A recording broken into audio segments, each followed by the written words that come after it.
Gentlemen, what is going on today? This is Ryan Mickler. I'm the host and the founder of the Order of Man podcast. Now, if you've been with us for any amount of time, you know that Wednesdays we do an Ask Me Anything episode and we field questions from you guys. Typically, I do that with my co-host, Kip Sorensen, but he can't make it today. And I completely spaced it off. Otherwise, I would usually find a substitute, but that was my fault. I did not. So for better or worse, you have to listen to me today. I'm going to field the questions as I do every week, but I'm also going to read the questions and don't have anybody to bounce ideas off of today. So hopefully I'll still do a decent job that you get the information you're looking for and it can improve your life. And that's what we're trying to do. We're trying to give you the tools, the resources, conversations, information, everything that you need to improve your life as a man. And on that note, we are opening up the Iron Council. Let's see, this is going to release on the 14th. So tomorrow we're opening up the Iron Council, which is our exclusive brotherhood. And inside of that, you're going to band with other men who are all working together to hold each other accountable, to improve their lives, to get the resources they need to stay on track and be accountable, and everything that you need as a husband, a father, a business owner, a community leader, a coach, a mentor, a friend, et cetera, et cetera. So if you are interested in the Iron Council, check it out. We're only going to be open for a short period of time, and you can do that at orderofman.com/Iron Council, orderofman.com/Iron Council. Also, just want to put a plug in for our merchandise store. You can see I've got one of our newer hats on. This is the curveball hat in the ash color. And then I've got my Iron Sharpens Iron shirt on today. So I'm repping our store. If you want to do some late or last minute gift shopping, I would encourage you to do that this week, because if you don't do it this week, the odds of us getting it to you by Christmas are growing smaller by the day. So you can find that at store@orderofman.com. All right, guys, let's get into some questions. I'm going to field questions from, speaking of the Iron Council, these first questions are coming from the Iron Council. And if you're watching this on YouTube or Facebook, you're going to see me bounce back and forth between this recording screen and my internet browser as I pull up these questions. All right, so this one comes from Brian Dunnigan. He's in the Iron Council with Battle Team Leader of Team Enterprise. He says, what are your thoughts on men using emojis? Is it just a new kind of punctuation, or is it degrading the quality of communication? This is something that I've heard from Matt Walsh. Matt Walsh is completely 100% adamant against emojis. I'm not 100% against emojis. I admittedly, I do use them occasionally to communicate the way that I might be feeling. If a text might come across wrong or might be misinterpreted or read differently, you know, it's hard to pick up on jokes and sarcasm in text. So I might use an emoji to prove a point. But yeah, I do think, I don't know if it's the punctuation or the emojis that are degrading the quality of communication. I think it's the fact that we're doing it all digitally at the expense of having personal conversations face to face. If you're on the subway or, you know, public transport in some way at the airport, or even at restaurants, you know, couples will be sitting there across from one another and they'll be punching away on their phones. That to me is crazy. You're there with another person that you want to be there with, I would imagine, and you're trying to connect with them, and you're on your phone, that person's on their phone, and there's just no real conversation having. So I don't think it's the emojis that are degrading the quality of communication. I think it's the fact that we just don't communicate as much face to face, and we do everything through our computer screens and also on the phone. So I would encourage you to talk to people face to face, have real interaction with them. And also, one thing I try to do, because I am an author, I've got the Masculinity Manifesto, I've got Sovereignty. Those are my two books. And I do some writing here and there. We can always work on improving the quality of our dialogue and our communication in the written form. And we should, if we can communicate effectively in the written word, I think that's a powerful tool that we can use to influence other people in our lives. So I don't know that it's the emojis. I think it's just people just aren't communicating as often or as much, and they're busy, and that's kind of a problem too. This one comes from Alan Placer. He says, there's an increasing movement among men not to get married because of a realization that the risk is no longer worth the reward. Many women don't give the passion that men desire, want their husbands to stop engaging in the hobbies they love, and will take everything a man has if the marriage fails. These are just some of the reasons that marriage looks less attractive to the younger generation, a topic that would be good for you to speak to them on. Well, I'll say this first and foremost. There's a lot to break down here, and I really do like this question. I believe in the value of marriage. I believe in partnership with one woman who you can raise children with, and you can walk through this life hand in hand, and you can learn from, and you can grow from. And I actually don't think a marriage is supposed to be perfectly blissful. In fact, if anything, I believe the power of marriage is somebody that, of course, you love and you find fulfillment with, but also somebody that can challenge you in a healthy way. If she can't challenge you in a healthy way, there may be no incentive for you to grow. And the opposite is also true. A man should be, in healthy and constructive ways, challenging his wife so that she can evolve and she can grow and she can get better. So I believe in the power of marriage.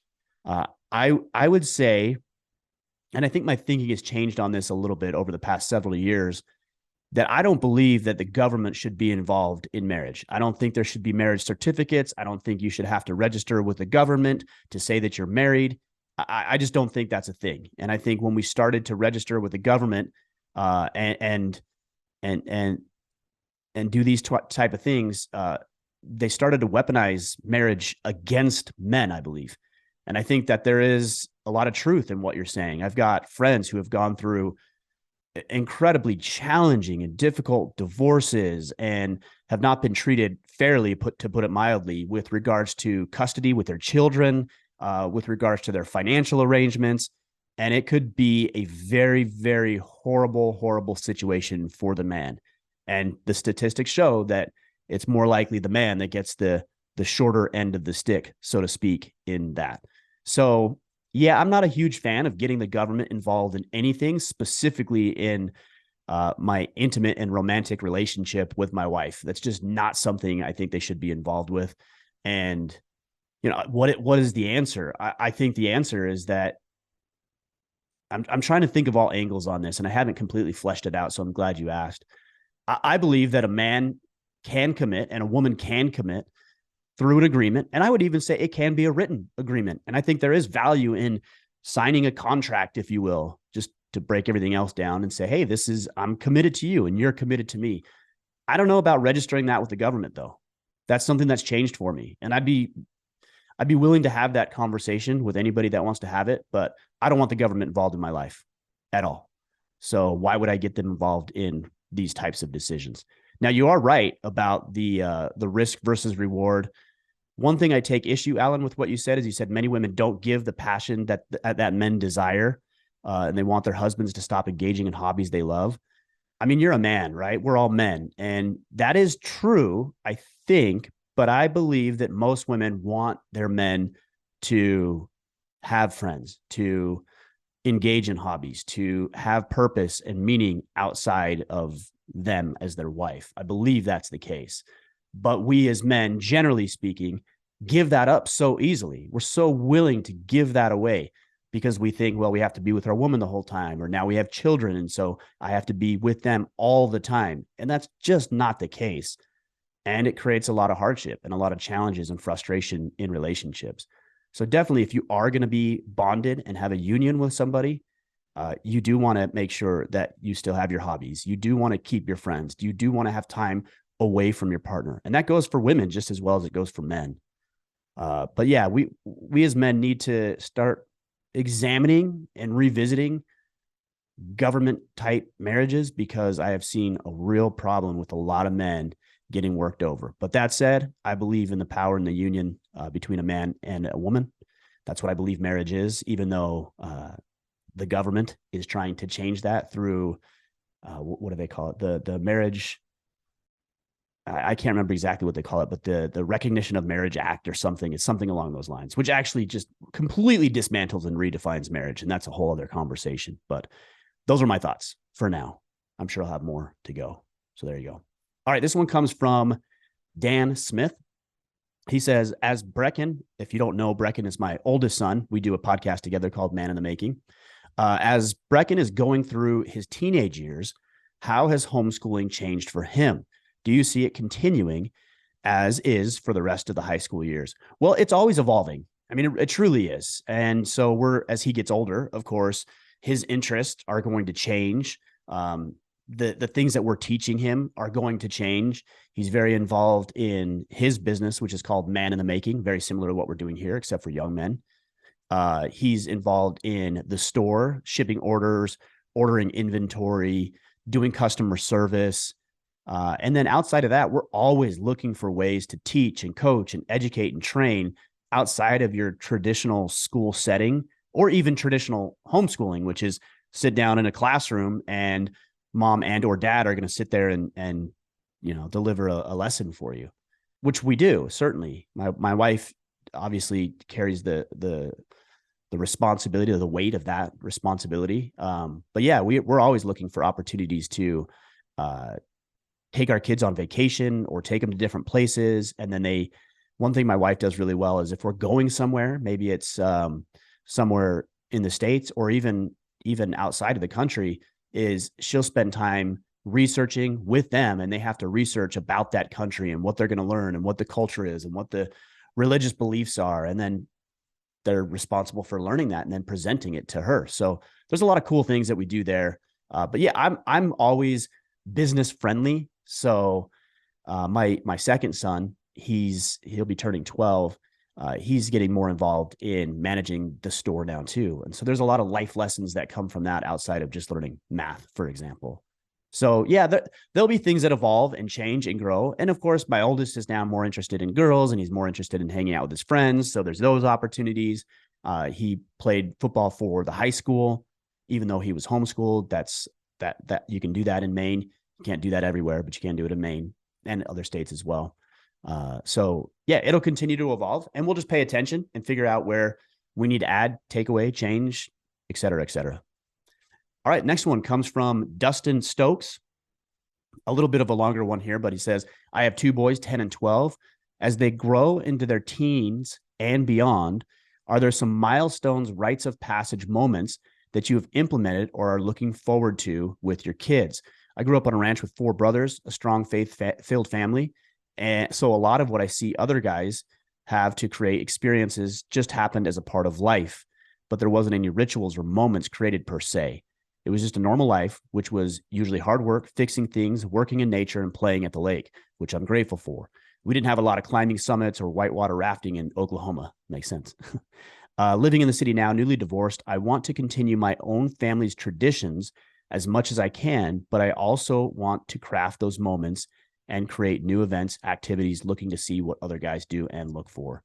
I've done a lot of conversations, not recently, I don't think, but a lot of conversations on rites of passage. So if you go to orderman.com and you type in rites of passage, you will find at least 2, maybe 3 or 4 podcasts that I've done on the subject and all of the things that should be included in a rite of passage.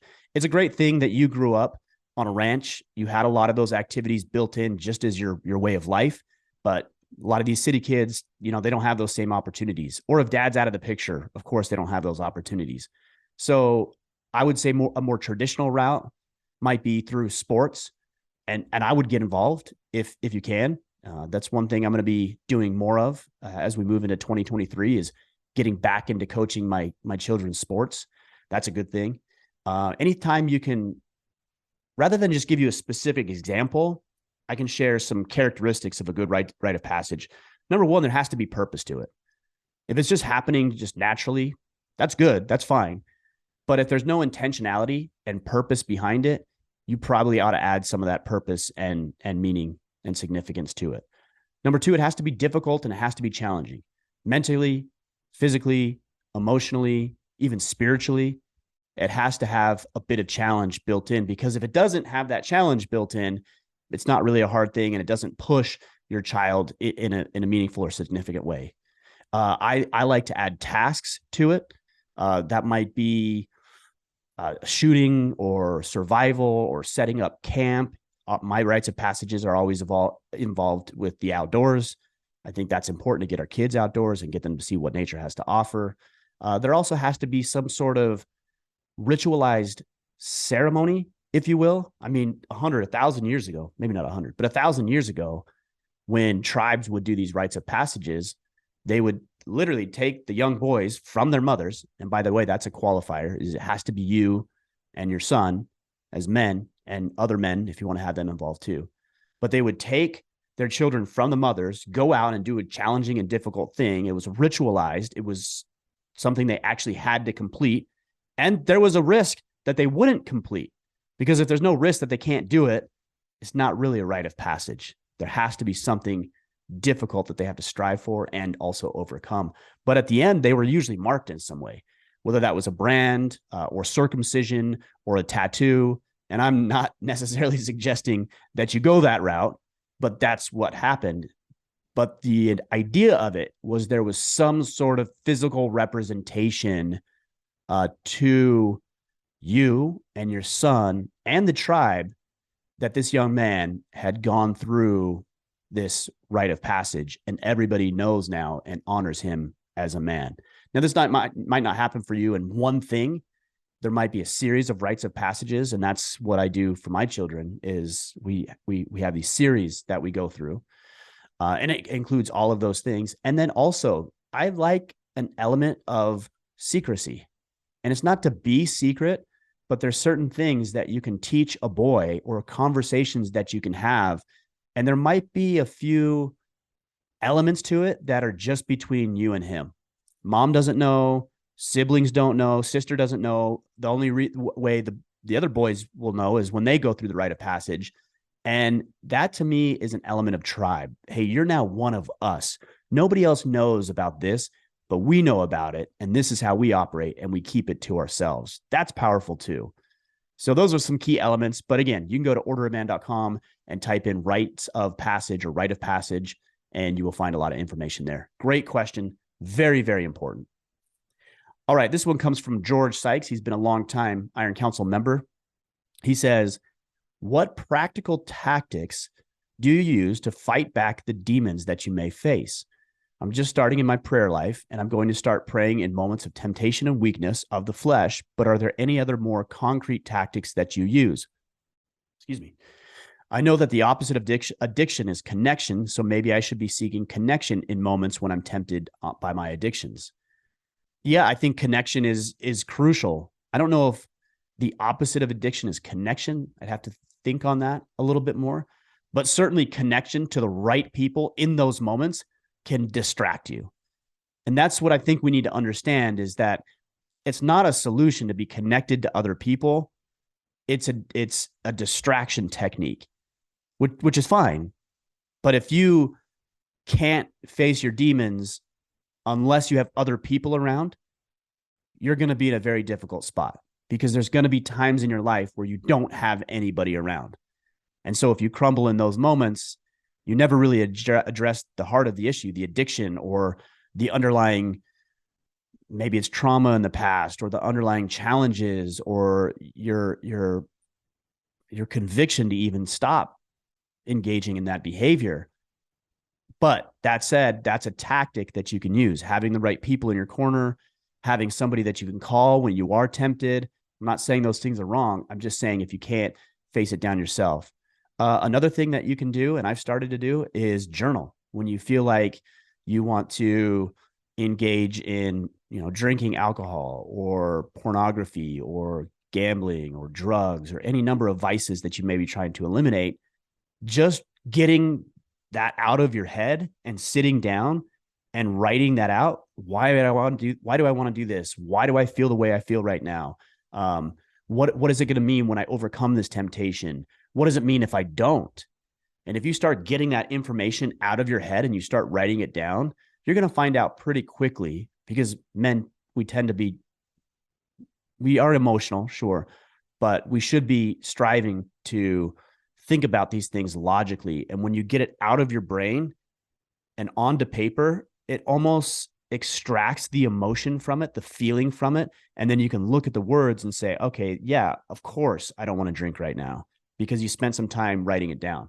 So not only did you distract yourself in the moment of weakness, which is good, now you're actually starting to get to the heart of the issue and learning real ways that you can not avoid the temptation, but not to be tempted at all, because you're doing that emotional work that needs to happen for you to address the root of the issue.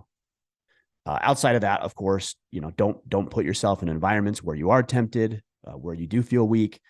Don't keep alcohol in the house if that's your thing, or maybe you don't need to be going on to Vegas on vacation if you have a gambling problem. You see what I'm saying? Stay away from those things. Get a good band of brothers in your corner that you can talk with, and then do some deep, real, and emotional work by using journaling as a tactic, or even a walk.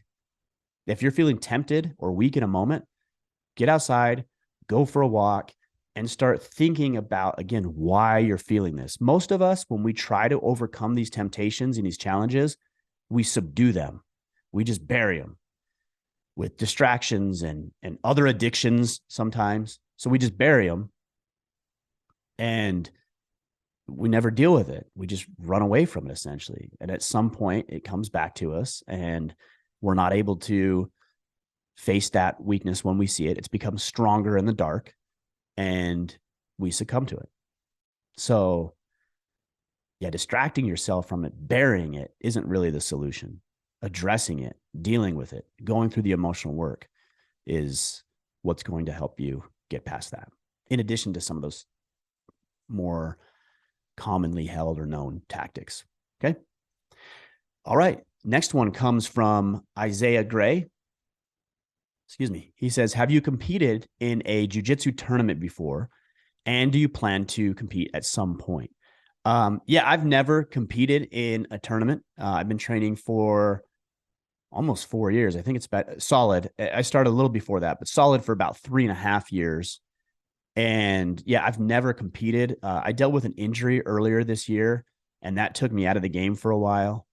But I am interested in competing. I just have never actively pursued that. But I've heard that you learn a lot when you compete. I mean, you basically collapse time and accelerate your learning when you compete. So I probably will at some point, but I have not yet. This one comes from Pierre Bonhomme. He says, how do I maintain a religious practice when most people in my life are not believers and dismiss or ridicule my Catholic faith? Well, there's a couple of things that I can hit on right here. Number one, it really doesn't matter what they think about your faith.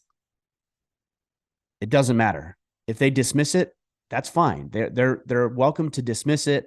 They're welcome to believe whatever they believe. That doesn't and should not impact you. If it does, that's your first problem. Why do you care so much about the approval of others, specifically as it regards to your faith? And they might ridicule it. Now, here's one thing I found about ridicule is not everything is malicious, especially when it comes to buddies. But I've seen a lot of people, a lot of men get really heated and really uptight and offended, deliberately offended when buddies might poke at it a little bit. And I found that if you do that, it's only going to make it worse, right? It's kind of like the older brother picking on his little sister or brother. The more heated the little sister or brother gets, the harder the older brother pushes because he knows he's hitting on the right buttons. But if he sees that his actions aren't bothering his little brother or little sister, eventually it just gets old. And so I found in my own life when my friends are poking at something that I believe in, or even my work, sometimes they'll poke at my work, again, not maliciously, just to give me a hard time. And I think it's part of a test. I'll get to that in a minute. And I joke with them because it is funny. Like if you think about religion, some of the symbolism, some of the rituals, some of the activities, some of the verbiage that we use when it comes to religion is actually objectively kind of strange. It's kind of funny. And if you can step back and separate your emotions from it, then I think you'll see that, yeah, it's funny to an outside observer. And there's no real reason to get uptight. In fact, if you can joke about it and laugh about it, maybe even poke fun at yourself, it's not going to be as big a deal. It's when we get heated and upset that people keep pushing, especially if they're trying to be malicious. But I don't believe most people are malicious that way, especially if they're your friends or your family members. They're just poking at you. And the other reason they might do it is subconsciously, I think men test each other as men. And they test each other because they want to know, is this somebody that I can have in my corner? Is this someone who will be strong enough mentally and emotionally, maybe even spiritually in this context, strong enough to stand by me when it hits the fan? And if this individual crumbles mentally and emotionally because I happen to be mocking him about his religion, that's a pretty good indicator. That's a sign of weakness, frankly. That because somebody else is upset or poking at you, that you get upset, that's a sign of some emotional or mental immaturity. And strong, bold, capable, courageous, successful men aren't interested in having those types of men in their corner because they crumble at the slightest sign of adversity. Imagine if there was even more adversity. Now, the next point that I would say to you is, when most people in my life are not believers, why is that? Why are most of the people in your life not believers? And what can you do to put yourself around other believers? Well, you obviously go to church. I'm assuming, I guess, maybe that's not the case, but I imagine that you go to church. Why aren't those people in your life more? What have you done for fellowship? What have you done to build camaraderie? What have you done for the men in your congregation? And can you spend more time with them? Now, I get it. Maybe at work, you can't really dictate in a lot of ways who you're working with or who you're surrounded by. But outside of work, outside of family interactions and engagements, you can choose who you spend time with. So let's not just paint ourselves into a corner and say, hey, most of the people in my life are not believers and they dismiss or ridicule my faith. Okay. So start working on bringing believers into your circle who aren't going to make fun of your faith, who aren't going to undermine it, who are going to lift you up, who are going to edify you, who are going to have these types of conversations with you and help you remain steadfast in the faith. That's crucial. And we've talked at length about how to surround yourself with a band of brothers. And if you want to learn more about that, go to orderaman.com and then type in the search bar band of brothers. And you'll find how often we actually talk about that and why it's so important. So that's going to help you maintain your religious practice. And then confidence, confidence that you won't be shaken by other people. I hope that helps. It's a good question. All right, so let me do a refresh here and see if there's any other questions. Again, those came from our brothers in the Iron Council. And as I'm pulling these up, want to let you know again that the Iron Council is going to be open tomorrow, December 15th. So make sure that you go to orderaman.com/Iron Council to be notified when we open up. All right, so it looks like that's it for the Iron Council. Let's jump over to Facebook. This is our Facebook group. If you're interested in this is a free group. You can go to facebook.com/groups/Order of Man. It looks like it says 2, but let me just do a refresh on this because we might actually have some more that came in. Maybe not. All right, here we go.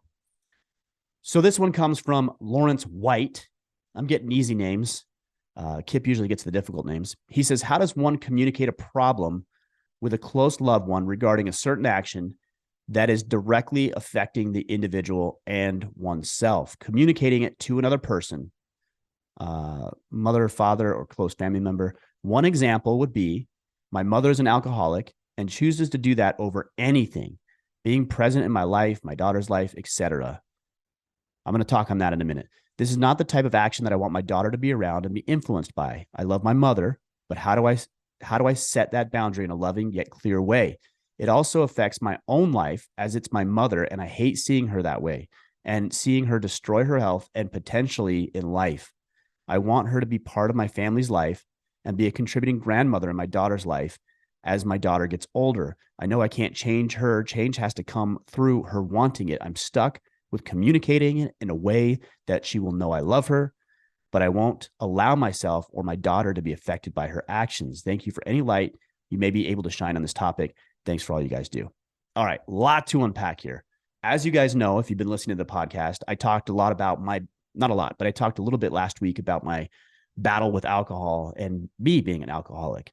And I want you to be really careful in saying my mother's an alcoholic and chooses to do that over any other thing. I'm not dismissing the fact that it's a choice. We all make choices, some good choices, some poor choices. And yes, she is making a choice to drink because she's a sentient, responsible human being. So she is making a choice. But be careful in pitting that there, because what that's going to do is make you think that you're less important because she's battling with alcohol. And you may not know, and I'm assuming here, but if it was like me, I knew I wanted to stop drinking. And there were so many times that I said I was going to quit, so many things that I tried and I never did. And I know people were hurt by it because they thought that I was choosing to do that over them. And it's just not how I viewed it.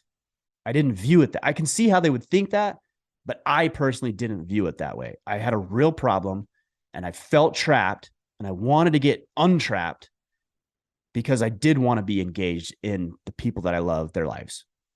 So just be careful, be aware of what you're pinning on her that may not be representative of what's actually happening. Now, the other thing you say here is that you're struggling with how to share with her that you love her. Let me paint this in a different light. How does not telling her communicate your love? Think about that. How does not communicating this problem that you see with somebody who's negatively impacted by the choices they're making, how does not saying anything about it show that you love her? The answer is it doesn't. You're not actually worried about loving her. You're worried about yourself. You're being selfish. And I know that's not what you want to hear, but you're worried not so much about her feelings as much as you're worried about you being the one to hurt her feelings, which is more selfish than selfless. And I know how that sounds, but if you really strip everything else away, that's the issue. It's not that you don't want to confront her. It's that you don't want to be the one that causes her pain. So can you honestly say that it's in her best interest to not say anything? Or is it in your best interest to not say anything? There were people, when I told people that I was an alcoholic and that I was working on fixing it, there were people who said, "Oh, I knew." Really? You knew? And you didn't say anything? They were scared. They were scared. And I, on the other end of this equation, wish they would have said something. So ask yourself, are you being loving by not addressing it? Or are you being more loving by addressing it? And I believe that love, whether it's romantic or platonic, I believe that love requires sacrifice. And if you genuinely love your mother, and I imagine that you do, then there's going to be a risk associated with you establishing those boundaries. And I would say it pretty much just like you said it. Mom, it's clear that you're an alcoholic. I love you. I want to help you. I want you to get the help you need. But I also have a family that I have to look over.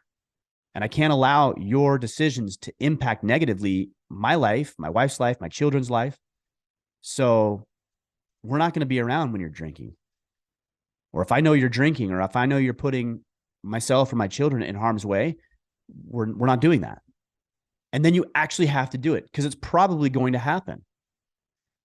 Now, I'm not saying we can't offer and afford grace. We should be able to.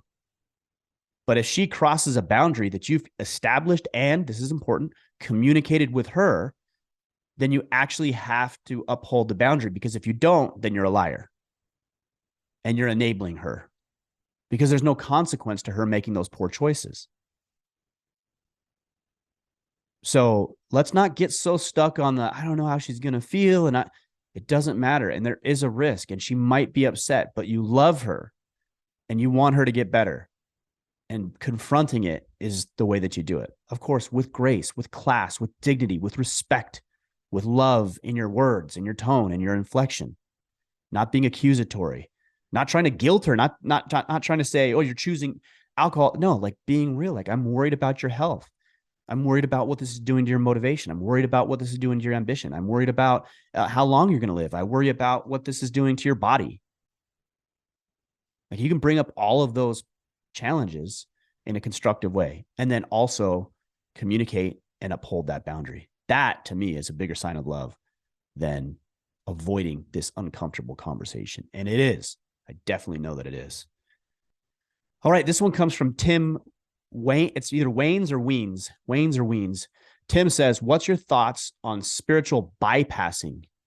Not familiar with that term. Let's see if he fleshes that out a little bit. Family, friends that are quick to throw the Bible spiritual applications at you, your loved ones without understanding deep emotional pain and insecurities in family root systems, just how to communicate with them, like how much or how little, boundaries, etc., without coming across as a victim, but also not just cutting them out of your life. Well, again, we have to take intent into consideration when we're communicating with people. So this has been the underlying theme of this podcast has been communication with people that we love. It's crucial that we take intent into the equation, because a lot of the times we don't. We just take the words and then we interpret those words through our lens, and or their words through our lens, and then we just assume we know what they mean. And we don't ever take any of the intent into it and offer and afford some grace or some wiggle room if they fail to communicate something the way that you would have them communicate it. So I don't think, for the most part, that you have family and friends who are throwing Bible or spiritual applications at you to get you. I don't think, and I could be wrong, but I think in the overwhelming majority of the cases, if somebody's sharing Bible verses or spiritual applications with you or at you, I mean, you even say at you. It's like they're not doing it at you. They're doing it with you if it's conversation. Or maybe they even believe they're doing it for you. It says your loved ones, and they don't understand the deep emotional pain and insecurities in family root systems. Right. They're your loved ones. And how could they understand a lot of this that you're going through? They didn't experience it. They didn't go through that.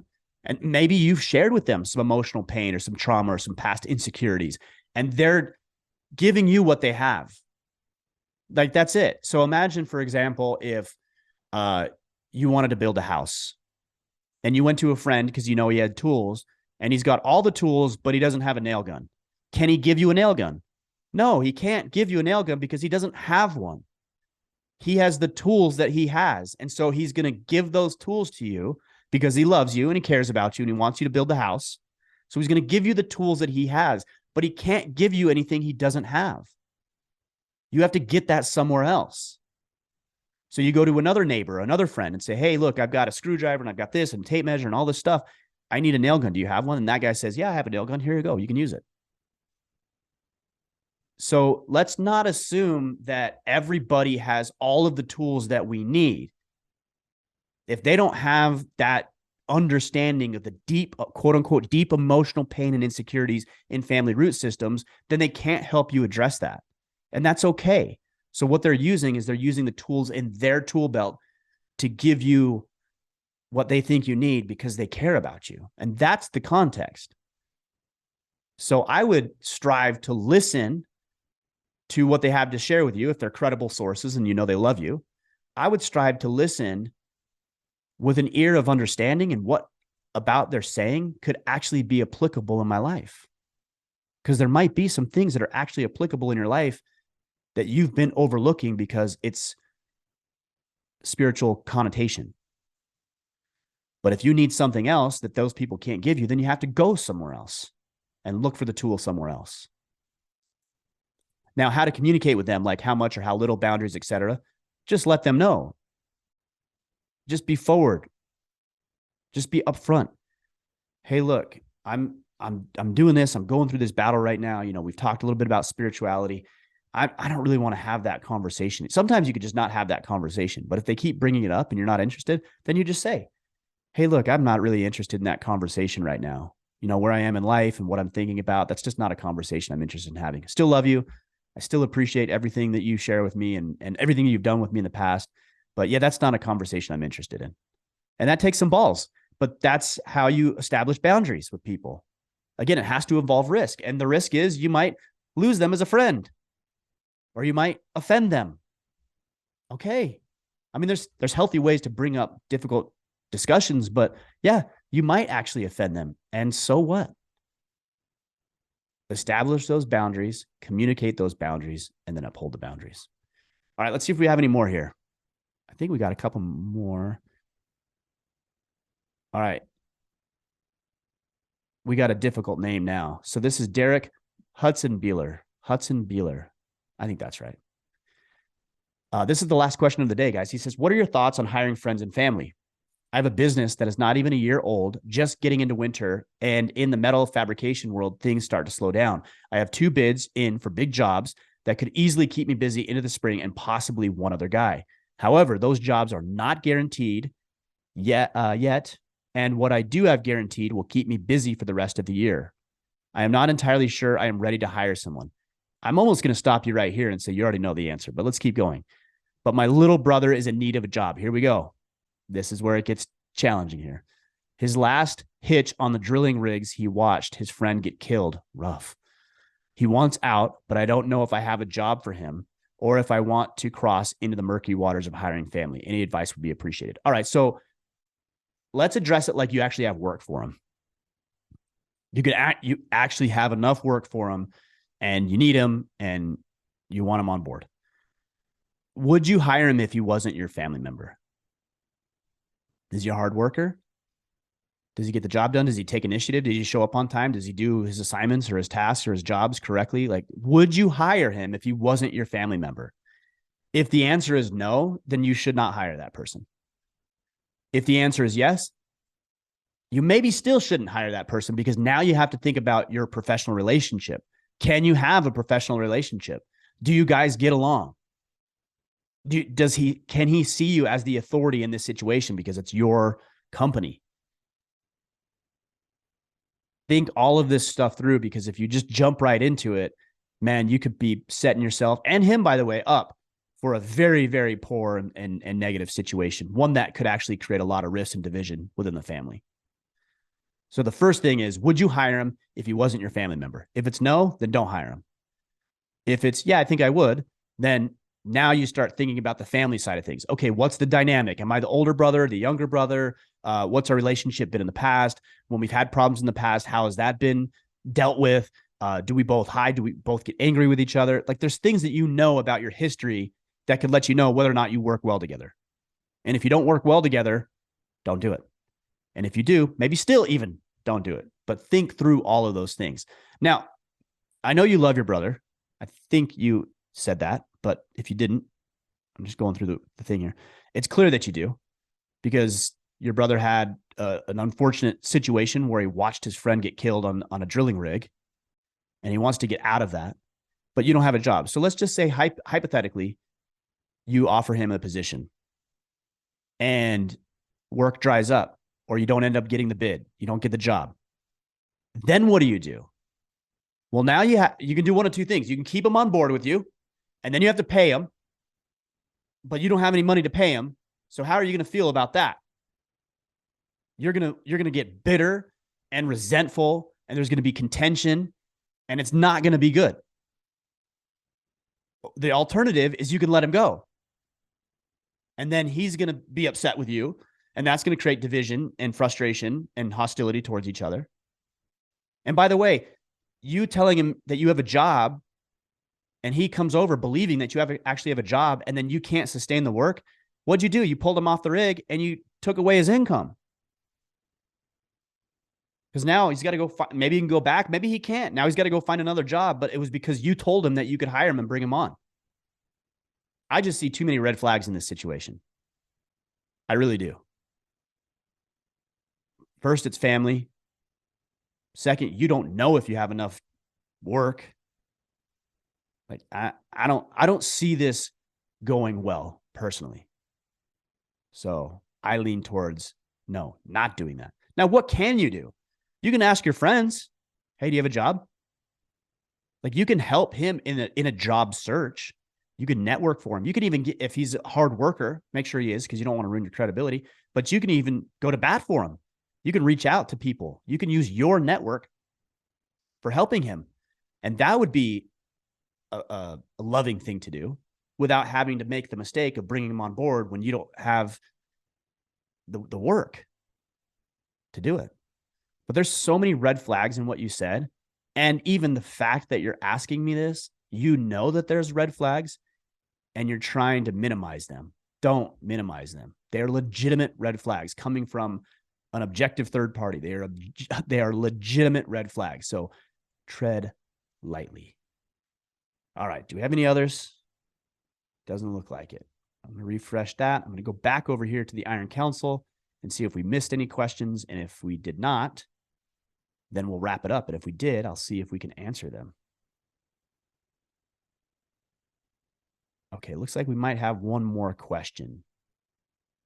Yep, this one comes from Jay Carlson. So I haven't read this question yet, so we'll see what we can do. Bit of a long one. I listened to the Keith Yackey podcast. That was the one we did on marriage the other day, and it was really great. He's got a lot of good information for husbands to build back a marriage. I'm currently trying to do this, but it seems to be failing. While I'm definitely not where I want to be personally, I do know that I'm working on being the best that I can be. Keith talks a lot about getting yourself right, and once you're there, you can decide if your wife, spouse, significant other is worthy of riding shotgun with you. While I understand this idea, it's not easy to just tell them they can't ride anymore.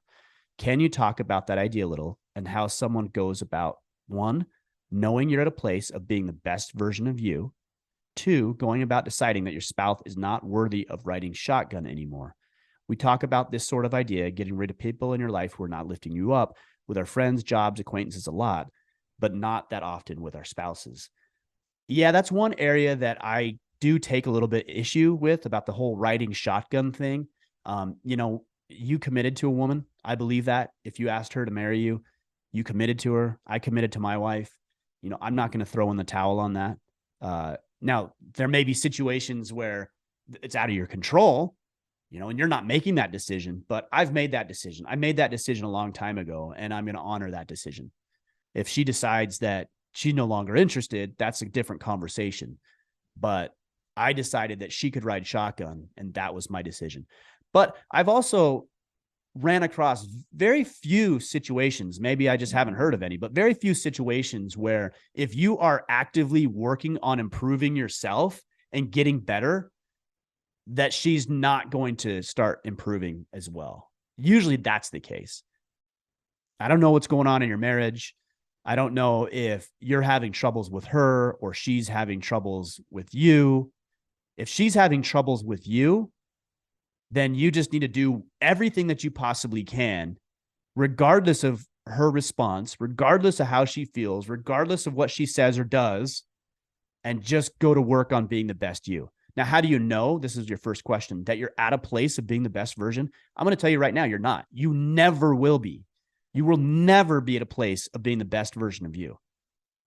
Because the minute you get to that so-called place, you've learned a new set of skills, a new set of behaviors, and you're producing different results in your life, and therefore you're capable of doing even more. So it's not about arriving at some place where you're the best version of you. It's about working daily, every single day, on the spiritual practices, on the physical practices, on your finances, on your faith, on the way you communicate, on your business, every facet of your life. You're taking one step, then another, then another, then another for you. And let me tell you why this is important. And this is something that I've been focused on over the past 3 or 4 months. It's very important that it's for you, because if it's contingent upon the way that she responds, or anybody responds for that matter, you don't have control over that. And if they respond in a way that you don't want them to, then that might change your behavior, because you were not doing it for yourself. You were doing it for other people. So you have to do it for yourself. And the best way I found to do that is, again, to journals, to start writing these things out. Hey, today I did X, Y, and Z, and here's how I feel, and here's the temptations I overcame, and here's what I did when I wanted to wake up, and here's what, just document it all so you can start to see what your wins are. Now, if she's not responding, I mean, again, I committed to this woman, and I think she's going to be influenced, but let's just say she's not, or let's say she's doing things that you don't approve of. Well, you have to have some boundaries in place. One of those might be, and I'm not saying this is the case, but one of those might be that she cheats on you. That might be a boundary. That might mean that, hey, at that point, this is a woman who doesn't get to ride shotgun with me anymore. But you have to figure out what those are. What is your boundary? What will you tolerate? What will you absolutely not tolerate? Meaning, what is the thing that you will tear down the marriage over? Infidelity? Maybe. I'm not going to make those decisions for you, but that might be it. Abuse, if she's verbally or emotionally or physically abusive to you or your children, that's probably a pretty healthy boundary, one that you'd be willing to give up your marriage for. What are those things? And has she crossed those lines? If she hasn't, then I think that you owe it to her, because you did commit to her, and you owe it to her, to yourself, to continue to work through the issues together. I can't give you a hard and fast rule. If she does X, Y, and Z, then you're gone and she's not worthy of it anymore. But you do have to establish what your boundaries are, one that you would let the marriage go for, and communicate those with her. And even those, it's like if a spouse, again, I'm not going to decide for you, but I'm saying I've seen situations where spouses, wives have stepped out on their husbands and they've reconciled and they actually have a really good marriage. So it can happen. So my boundaries are not the same as yours, but you have to decide what they are for you. And if they're not outside the boundaries, then I feel like you still have a commitment to this woman. Tough one. Not one I can give you an easy answer to, but it sounds like you have some thinking, some contemplation to take place here. Okay. All right, guys. Those are some great questions. I appreciate you bringing them all up. Again, we were in our Facebook group, free group, facebook.com/group/Order of Man. And then we were also in our Iron Council. We had some of those questions. That last one came from an Iron Council member. And by the way, there's a marriage channel in the Iron Council. So Jay, if you're not part of that, I'm sure you are. But for those of you who are not in the Iron Council, we have channels, topical channels based on marriage and fatherhood and overcoming addiction, firearms, outdoors, health, entrepreneurship, a lot of different channels where literally hundreds and hundreds of men are having these types of conversations on the daily. Okay. It's open tomorrow, December 15th, 2022. So please check it out. orderofman.com/Iron Council. We'd love to have you be a member, and we'd love to have you there. And hopefully we can serve you. And I'm sure you can serve us as well. This is a reciprocal relationship inside the brotherhood. orderofman.com/Iron Council. All right, guys, we'll be back next week. No, not next week. Friday. Until then, go out there, take action, and become the man you are meant to be.